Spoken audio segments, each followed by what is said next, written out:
the building. Come on, people, and welcome back to the second episode of Man Up For What? The newest men's mental health podcast. Live and direct from all leading streaming platforms. Spotify, Apple Music, YouTube, you know what it is, people. Whatever floats your boat. Come on. So thank you very much for joining us for the first episode. For those who are new to the podcast, just to let you know exactly what we are doing and what our objective here is. What we are trying to do is create a platform just to tackle the traditional man, that stigma that we have, the alpha, shall we say, in that sense.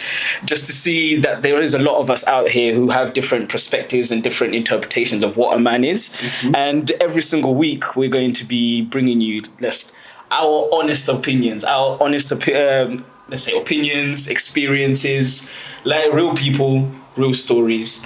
So, as you can see, people, one of the voices that you could hear over us, I'm joined by a few people around me. I'm definitely not alone on this podcast. It's me and a few of my brothers, which I've known for 20 plus years, as you got really acquainted with on the first one. That's 2 decades. Come on. Yeah. So, and we're not in our 40s. Deep in. Mate, some of us. Young and fine. Some of us look it, but we ain't there. We ain't there yet. Some people age like milk, some people age like wine. You know what I mean? That's how it is. So I just thought maybe we should start by introducing ourselves, lads, just so we know exactly who's here, who's in the room. Should we start to my left? Mr. Why not arch that way? No further questions. Come on. That would do. That's enough. That's it. That would do. Nice and subtle. And over to you. Dave without the Santan. And making my podcast debut. Yes. What's up, people? My name is Abel. I go by the name of Abs. I'm happy to be here.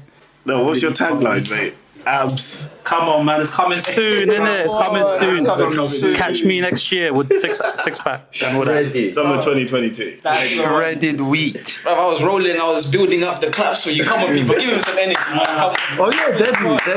Alright, it's a debut. And the headphones debut. That's it. Spoiling the headphones. As you guys can see, we've done a little bit of an improvement on our equipment. Got new headphones. All the money that was made from the very first podcast was contributed towards an iron so we could get our tapestry ironed. I know a lot of you are commenting on that, but listen, it's a small steps towards the right direction at the end of the day. Big up for Rash, by the way. Like, from the start, he's made this vision happen. Honestly, I gotta give a big applause for Rash, for real. You get me? And obviously every man here as well. Obviously you got Dave on the social media. You get me? You got Arch coming in with the tapestry. Pre-man obviously part of the logo gang and that. Obviously we got Cage as well, putting his skills, social media skills, music skills on show. You get me? So big up to all you, man. And I'm happy to be here. I'm just the guy that holds the equipment, innit? That's usually me, innit? That's how you make a debut. The rest of you, the starting 11 looking a bit shaky, ain't gonna lie. Same that to last episode. That's it. So guys, let's get things cracking. Just so before we start, we just wanted to let everybody out there, so those of you maybe professionals in this field or anything like that, we are not professionals. Yeah. We are your local East End guys from different origins. We are just here to give our honest opinion based off what we've been through, and hopefully we might be able to give a positive impact on all of you and your lives. Mm-hmm. So let's get things started. So everyone good, yeah? Yeah, I can't say that. I can't say that. No. I'm sorry, lads. I have to interject. I can't say that. So I hope all of you have been keeping an eye on what's been going on with the social media and what's going with this. I don't want to point any shots, but there's a certain podcast that I was listening to, and it was a male and a female just discussing a certain topic. This topic of the alpha. The alpha stigma. So I was sitting there and I was like, all right, this is quite interesting, because obviously this is our field, guys. We can actually give you a little bit of interpretation on it. So who was she talking with? So she was talking, Zizi, as we know, is a very controversial character. Zizi was talking to Sideman. Sadly, his name does not really help him. But she was talking to Sideman. You kind of look like him still. Listen, bro. This is your debut. You just know. You're going to sub you off. I want to get sent off. That's a yellow card offense. Get the Asian sensation back in. That's it. That's the one. We've had calls, mate. There's banners around the town. So basically, Zizi was just saying, talking to Sam, and says, you don't strike me as an alpha. You don't give me that alpha image. And Sideman was like, excuse me? Like, what do you mean? He goes, I'm a provider my family. I have my own business. I have employees. I can make sure my family's fed. I can do this. She goes, but that doesn't matter. It doesn't matter if you can feed your family. That doesn't make you an alpha. It doesn't matter if you can provide. And I was sitting there scratching my head and I was thinking, What? Yeah, it was bollocks. Really? But then what was funny, she contradicted herself and said what he said he does is what's her definition of an alpha. of an alpha. And then she goes on and says this, oh yeah, it's because you talk too much. I was like, damn, she wants to date Batman, bro. Like, what do you mean you talk too much? Like, just standing up in here the whole time. And I'm like, come on, man. Like, it was all a bit mad. And I sat there and I thought, like, it takes a strong person to sit there and listen to these kind of podcasts where they literally say, yes, it is society, but they literally say, this is what it is, this is what it is. And I was thinking about the certain factors of those people. Not everybody has that strong will. Not everybody has that strong mind. So imagine being a man who doesn't have that strong mind and you have all these social pressures that we have around you. So I was thinking, like, us as men, what are the main things that you would say are our insecurities that really, really beat us down, or maybe we would say that they're quote unquote a hurdle? Oh, mate, where do you want to start? Like physical, mental, emotional, all of that, the whole gamut of things. Like, yeah, man, we all have that. Like, if you want to talk physically, like, I'm sure, like me, like most other men would like to be a bit taller, like a bit bigger, like all those kinds of things, isn't it? So, and then like emotionally, like a bit more resilient to things, like ability to take things on the chin more. Even though I know that's what you should do, like knowing and executing on that, it's like two different things, isn't it? So, yeah, and then mentally, just a lot of the times I don't know, man. I find it difficult to like get myself motivated to work as well, like to find that motivation to work. Going on that, obviously one of the reasons why I wanted to come on here is because over the last 2 years, obviously we've all gone through obviously COVID and isolation and everything. So personally for me, just at the start of COVID, I left, mutually ended my contract with my company at the time. And obviously next thing you know, we're hit with obviously COVID. And next thing you know, I don't have a job. And I was literally like, for a couple of months, I was, trying to figure out what I can do. And then obviously a couple of months later, I ended up doing Amazon deliveries, which, there's nothing wrong with, of course. But What do you mean, bro? You man were making a killing during lockdown. bro, like obviously if you have your own, I I was about to charge the delivery man rent, bro. I saw him more than my house rate, bro. I was like, what are you doing in my yard again? It's like obviously it's a manual job. You leave early morning or like late morning. You come in like late. Don't really have much time for yourself and that. Obviously, long story short, like obviously now I'm in a good place and I've got stability now and I've got money that's coming in. It might not be like It might not be like the biggest amount of money I can make right now, but it's more than enough for me and obviously progress in it. But I can definitely say that just having something to aim for or like having something to help me live has changed my mindset, has changed my everything in it. Now it's like, let's go. That's Get it. me. So What a debut, eh? Nah, no, bloody hell. This guy's going for a balance. I had to say that just in case. Obviously, we're here for mental health, and everyone else that might be watching might be going through some type of shit. But then, like, obviously, wrapping all that up, what was the insecurity from all of that? Bro, so obviously, not like there was much to do over the period anyway, but, whether it's seeing a girl or something like that, whether it's having, buying stuff for yourself, I didn't want to do that just because obviously I didn't have the P's. All I was doing is saving my money and paying for rent and obviously food. That was it. But imagine trying to take out a girl and you're not going to be splashing out or anything like that. So you say the financial insecurities? Yeah, just having that security for yourself rather than, not even like forget girls, all of this or having material stuff, just for yourself, being comfortable in your own skin. But yeah, so that was one of the main things that I felt insecure about. No, I think that's quite a common thing, especially during the pandemic. I think during the pandemic I'm not gonna lie, I think that's probably the most testing period for every single one of us, not just us as men, because we know our audience is very, very mixed. It's not just as men, I think it's all of us.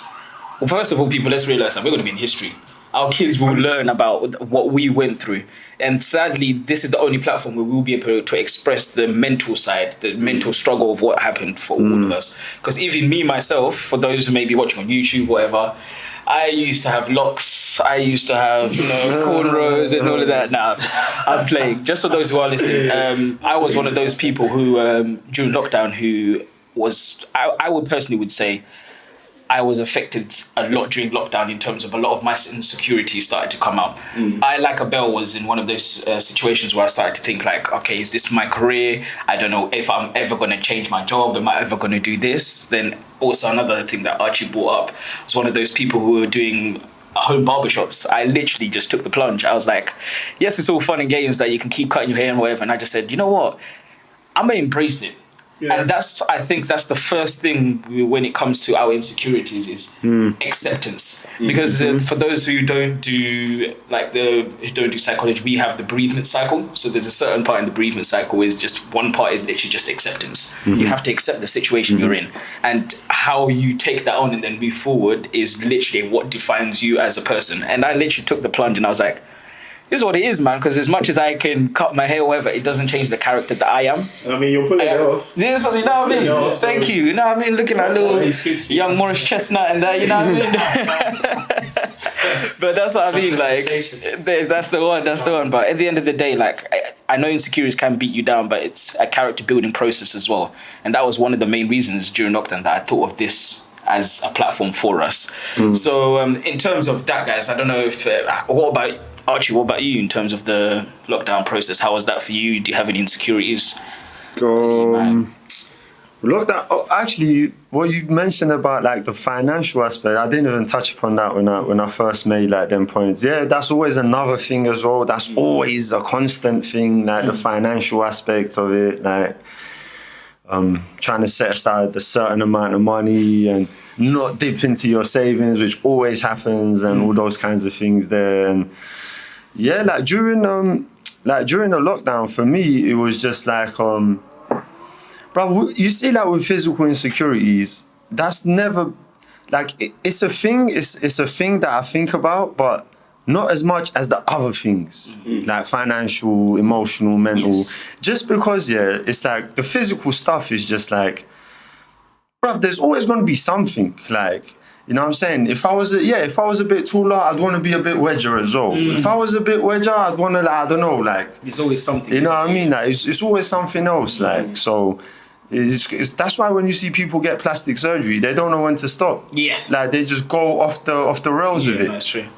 So I mean, because obviously touching upon, you've all highlighted different insecurities that are kind of shown in this thing where it's saying the top 8 insecurities amongst men: relationship stability, job security, financial security, body image, emotional intimacy, physical setbacks, not meeting expectations, and exhibiting emotions. And I think for me, probably out of all of those 8, I would say the financial security element and not meeting expectations and emotional intimacy. Is that like your expectations or like societal expectations? Both? Yeah, both. Both. Yeah, I'd say both. Just to add on that, so I was watching a video earlier where they interviewed men, or kids and men aged between 5 to 75, and asked them what's your biggest insecurities. And I basically done a little tally just to basically see what the kind of reasons came up with. So appearance was the most highlighted. So when it comes to hair, skin, voice, confidence, how you portray yourself, I guess. Height, obviously, we've mentioned. I don't know about you, but 6 foot, fine. Yeah, you say your modeling didn't work out though. Still, but maybe next time.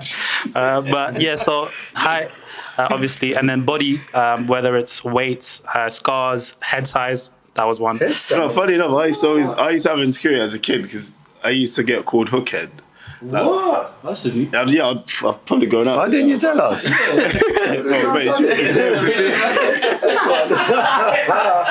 But even like family used to always like slapped me around the head and everything. Okay. But that was an insecurity, but obviously not anymore. Yeah. But those three are like, I guess, the top three. And it was like 16 people, 11 people, and 9 people. But I wanted to ask you guys actually, like, what do you think the youngest, well, what age was the youngest that came up with their first insecurity? Probably. What? And is this a modern? Yeah, literally, it was. I don't remember the name of the YouTube. But yeah, so they basically literally done like a quick. They asked them what they answered. What was the age again? You said what, 8 to Between 5 to 75. And then what was the top 3 again? So the top 3 would be appearance, height, and body. So like, I ain't there's gonna lie. different. Yeah, I was saying probably at the age of 10. To be fair, at the age of 10, the kid said, if my mom doesn't treat me or she doesn't listen to me like I matter kind of thing, you know. But basically, there was a 12-year-old that basically said about his hair. It was a young black little kid. He felt a bit insecure by his hair. At 14, someone mentioned height. And then at 15, someone mentioned acne, I guess, appearance. So yeah, I guess it starts off as we're going through maybe puberty. You're more exposed at that age, You know, Yeah, you're more. Yeah, no, it's true. And what it is as well, kids. For those who use our younger listeners, kids are kids. Kids, you don't understand the severity and the gravity of what you say until you get to a certain kids age. can be mean. Kids can be horrible. Right, listen, I got nieces. And they're sharp. They're sharp on the buzzer, like they'll get you quickly. no filter. Yeah, it's long. It's long. It's long. It's quite sad that that's the situation that we're really at now in terms of it's affecting insecurities are erupting at such a young age. Yeah, man. And it's quite deep at the end of the day. That's a social media thing as well, I reckon. Yeah, that's where my next point was actually going to go, because I think that this social media generation is a generation that really suffers a lot, because you don't need to leave your house for you to compare yourself to anybody. Yeah. Do you get what I mean? You normally, back in our day, you used to just post up with the boys with a little bike. Someone's got their bike, someone gets their bike stolen. Martin's Good old corner. days. Those are the good old days. days. Yeah, I mean, the 10p Freddo days, man. Those. You remember them chocolate bars, the actual bars of chocolate, like that were like 20-something p? Yeah, they Like, I think they still do it, but now they've gone up, man. What, like 40, 50p? Inflation, bro. They gotta be more than Rishi, that. sort it out, fam. Help out the lads then, man. Exactly, help out the lads. Clout was one of the reasons, one of the insecurities. as well. Yeah, I think that clout thing. One is guy really, said really, it. and do you know what's Clout a bit is mad, killing my which I wanted to people. ask you guys is, the main thing that was really brought up was appearance. It's the traditional man would be, if we're looking at the list that you mentioned, we will be looking at financial, job security, all these kinds of things. Personally, with us, maybe because of the generation of what we're at, I would say that's what we would put ourselves in terms of just finance, because you're thinking about that next chapter in terms of children, family stuff. But a lot of it is now appearance. Is that because us as men, we put a lot more, let's say, a magnifier glass on appearance nowadays. Fashion is a really big thing. You have all these other things such as Love Island. I don't know if you guys do not watch it this season. It's terrible. Absolutely terrible. Yeah, I'm not watching that anymore. I would say, social media definitely plays a part in that. Yeah. Whereas before, obviously, being a man was all about, providing, protecting. Whereas now it's more like, you have to look like the guy with the drip, the guy with the money, the guy with the appearance. Yeah. But I would say, social media definitely plays a part now in that shift. Because it's like, it's in keeping with the times, because like obviously, I don't know, it depends on the time scale you look at, innit? Like if you go way back in the day and that, like these things were harder like to secure, innit? Like job, financial security, stability, like little something for your kids as well. And like obviously there's exceptions, but those kind of things are becoming easier now. You know what I'm saying? Like more jobs is available, like not right now, but just if you look at the longer time scale. And that naturally just becomes the next thing. Like your physical appearance naturally becomes the next thing in the order of things to take care of, innit? So one thing that Archie said that always stuck with me is basically he said I might not know where I might end up, or like, what my future job might be or career, but one thing I know is I have to work on myself no matter what. And that's always stayed with me. And as much, like especially through the hardest times, I guess you could say like that's, it's difficult, but you know, whether it's like working on yourself physically or mentally or spiritually as well, you know, those are the things you can control, right? That's it. No, that's it. That's the thing. Because even I remember we were discussing when we got the chop and everything in terms of going back to the appearance and stuff in the generation now. There is a big emphasis on the materialism side of it nowadays. 100%. Materialism. 100%. I mean, like we said, 100%. we have male transplants. People are getting, there's people getting their hair done, their beard done. Teeth. And teeth. Teeth is mad. Teeth I've is seen mad. mad Have you seen the teeth. crowning thing, bro? It's And they've got the long. Years, no? Is it veneers or is it crowning? It's one of them, bruv. I don't know. I use Colgate, so I don't know what they're on about. Like, it's one of them ones where they like shave the teeth down and then Lord. they place the thing on. Oh, Lord. And you got that them cartoon smile. That gives like, me shivers. I saw a picture of Katie Price who had her on, Yeah, and I was veneers, like, that's yo, See, look, that's a perfect example of not knowing where to stop. yes, And that's the game you get yourself into with this whole trying to look like someone drew you, like the perfect person. Like it's not. There's no such thing. So just the things you can change, like things that you can do something about, cool. And if you're hell bent on getting some type of like surgical enhancement, there's nothing wrong with that either. But it can be a slippery slope, innit? yeah, it can. Because it's a never-ending thing. You fix your teeth and then your hair. Yeah. Then you fix your hair and then Botox. There's always something. Just like we said, remember the first episode, is it me against the world or is it me against me? It's you against you. It then becomes you against you. Yeah. And that's the cycle you need to get out of.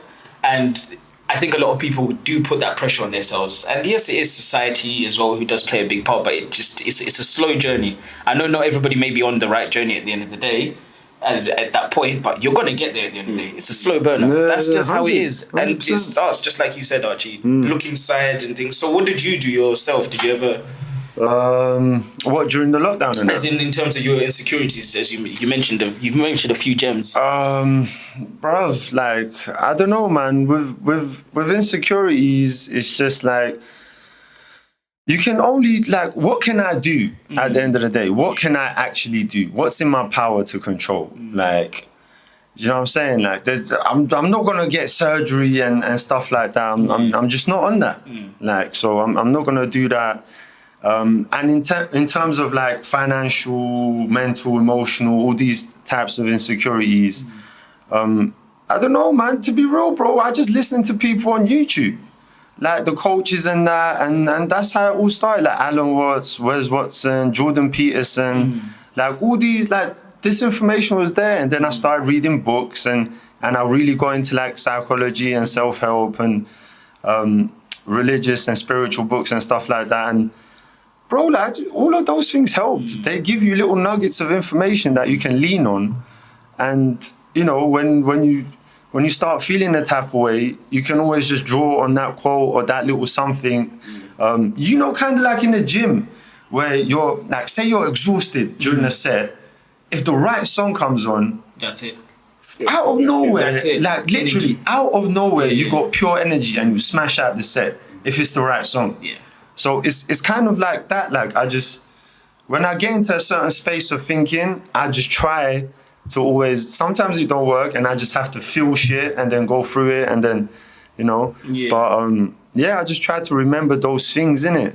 So. I was gonna ask, like, both of you had an injury at the same time and had a cast on the same arm. So I don't know if that was a cast. Your dad, when he came through, he was so back. he was so back. He was like, wait, It was a costume part, you're saying. But I was gonna ask, like, did you ever have like a physical setback where it affected you mentally? Maybe like in football or any sports. I mean, good. I've never actually thought of that because obviously when it happened, obviously I got 6 weeks off work, so I was like, yeah, perfect. and then, and then not to be fair, because football was pretty much done then. Yeah. So there was no football. So luckily, I didn't experience being out of football. So I didn't really have. For me, it was just it's a holiday, no work. Football's obviously off season, so you could kind of just chill. Yeah. So that's why I wouldn't have had those or insecurities or battles at the time. But I think like probably going back to the gym from that happening, that was probably like, oh shit, I've actually lost. Because even when I took the cast off, like this one was just mad skinny, like looking flimsy. Yeah. So blame it on the cast, Looking all sucked up, bro. Like, no powers there. I still remember the jokes, like it's too funny. But so because obviously with your injury, you got the wires taken back out after it healed. I've still got like a metal rod in there. So I feel shook every time I play football because they said, like, mate, if you fall on this wrist again, like that metal rod is gonna shatter everything around it. So I always play with like a thing on, like you know the thing Jamie Vardy's got on his wrist. I always gotta have that on. But I still feel shook, like 50-50s and stuff like that. I'm not comfortable. Damn, I don't feel comfortable. How you gonna get on the plane, bro? Oh man! Luckily, it's titanium, so it doesn't buzz when you go through the thing. But yeah, like so, if it's cold outside or something, I can feel the metal. It's weird sensation. I want to try to get it taken out, but get that done, mate. It's fucked. Thanks, NHS. No, I'm joking. Thank you. Thank you.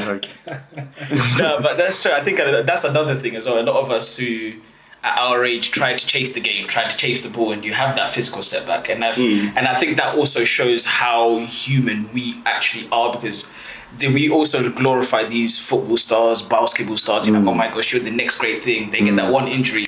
That's them, brings them straight back down to earth. So it's not just us who go through these insecurities. A lot of other people go through these insecurities. And I think it's a very, very common thing. The one thing I just think is we just need to work on how we deal with them. I feel like we don't expose them as much and contact others to try and speak about them. And I think that's where it becomes a self-destructive parasite. And but why do you guys think that's what it is? Well, why do you... Personally, I can give you my point of views. I don't like the burden sometimes. I don't like to feel as if I'm like, oh my gosh, this is where I am. Oh my gosh, like you have to call me every day. You have to look after me. Sometimes I'm a very self-sufficient person. I like to just deal with my issues myself. Yeah. And that's why maybe sometimes like I'll just go MIA off the radar. But then like, don't you think like insecurities, the reason why they become such a thing is because you make it insecurity. Yes, that is true. Your hair, for instance, like it's not an insecurity. Now look, like you've embraced it, you're enjoying it, you're looking fine good, chocolate, head gleaming. Cowboy. But like because you make it insecurity, but into the outside world, it actually isn't an insecurity. It's not. Yeah. Sometimes bigger in your head. I think you make it a lot. 100%. Like we just said, one of the points that we never actually touched on is when we were talking about job security and financial security. Just like RG said, there is so many jobs nowadays. It's scary how many jobs are actually out there now. Especially after this whole pandemic situation where companies have had to make cuts. And bro, playing video games is a job now. It's a job. People are millionaires of playing video games online. Because because my thing, so it's financial insecurity and job security. But I feel like for me, when I went through lockdown, transitioned jobs, and then I remember when I transitioned from my old place to a new place, I had like the little transition period thinking, oh shit, I'm not gonna get the full wage from the old place. So I need to like have the top up to do the crossover. Yeah. But then like, obviously I'll beat myself up getting, oh shit, I'm not gonna have enough money. But then like when that thought process can get you into an insecure state of mind. Yeah. But then like when you actually embrace it and then actually just focus on what you can control, that's how I would advise people to deal with insecurities. If you can control it, control what you can control. If you can't control it, just embrace it. Literally, there's not really much you can really do about it. There is not. I just want to quote Fredo, something that he said that I really enjoyed. One of his bars, he said, not having money doesn't make you any less of a man, but you need money to be the best that you can. Very, very true. I was actually going to go into that in terms of there's people who can look at £10 as broke and there's people who can look at £1,000 as broke. You see what I mean? Like that shows you that the insecurity is really like built up in your head. That shows you, because the world we live in, the Western society, me personally, you give me £5, I can get through a week.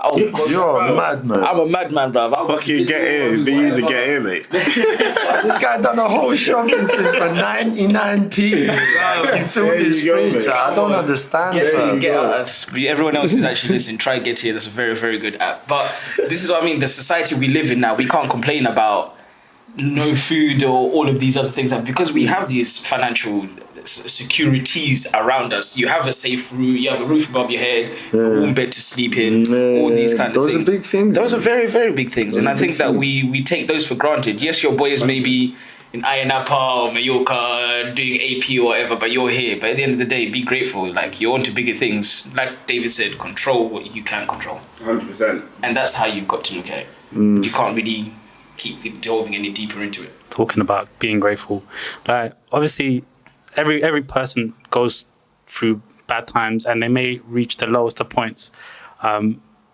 I feel like obviously when you're there, that's when you want to like almost be more connected spiritually or whether it's religiously, and you pray and you believe and like you want to make things better, and something for me, like I was very close to leaving this country to go abroad to be a teacher, and I was very close to, I had the visa ready, everything ready, and honestly, like I didn't want to leave, but I needed a fresh start, and then all of a sudden, like I find a new job, you know what I'm saying, and it was like I did not remember applying for the job at all, and honestly, like it was better paid than I've had so far in my career, and all of this, and just. Yeah, honestly, like when you're at your lowest, sometimes that's when you need to experience. You know what I mean? You need to like go hard, go harder. Like, you know what I'm saying? Like, just do your best to try and better your life, man. Honestly, That's true. When you're at your lowest, that's when you see who you actually are. Because everyone can be shining when things are going well. Like, you know what I'm saying? It's like when you wake up on a good side of the bed, it's easy to be lovable and polite and calm and da-da-da, but it's like when you wake up on the wrong side of the bed, like, can you still, you know what I mean? Like, what kind of a person are you when things are going against you, basically? That's what kind of person you actually are. When things are going well, yeah, cool, like, but everyone can be nice, but yeah, when they're not, like, what are you saying then? Yeah, I think that defines a man for real. Like, that's what it is. That's probably it. You said like, when you're experiencing like hard times, you kind of back away from everyone else, from all the noise. And you work on yourself. Doesn't like not. You could. It's good to talk sometimes about your problems to your friends. The burden will be less, but doesn't solve your problems. So, only you can help. That's your problem. That is your problem. Yeah, no, it's true. I learned that when I was actually watching hot boxing with Mike Tyson's thing, and he was just talking about his journey. So this is the baddest man on the planet, Iron Mike. But he touches some things. He touches he's connected in some type of way to something. You know what I mean? Like, he's got some type of powers there. So he was talking about it. He goes, I'm gonna be very honest with you guys. I'm a scared little boy. He goes, this is literally what it is. It's like I had such a hard childhood. I went through so much myself. My mom was a drug addict, all this. I used to get beaten up, whatever. My back was against the wall, and all I knew was to fight. And this is what I mean. When that's where you find out who you are. That's when you're at the lowest and you've got nothing to lose. That's why I always say you never fight. Is it a wolf in a corner? Like you never back a dog into a corner. You never do that because that's when they really, really define it. But listen, guys, that was actually a really nice chat. Just to give you guys who are listening just a little something to chew on. God puts you in the position that you are because you have all the tools to encounter everything that's going to happen in your life. You should not let anybody tell you how you lead your life. Nobody should be driving your life. Life is not a Tesla. This is who you are and you can deal with this. It's expensive insurance for you to be dealing with a Tesla. Don't forget who you are, man. Thank you very much for listening, guys. We love it so much, and honestly, we appreciate all the support that you've given us. As you can see, we've got all of our links, our social media, all of these, and we would love to hear your feedback and love to hear your stories. We've got our emails live, just so you guys can let us know what you're going through, give us some feedback, and just get to know you guys a little bit much better. All right, guys, thank you very much for listening. See you later.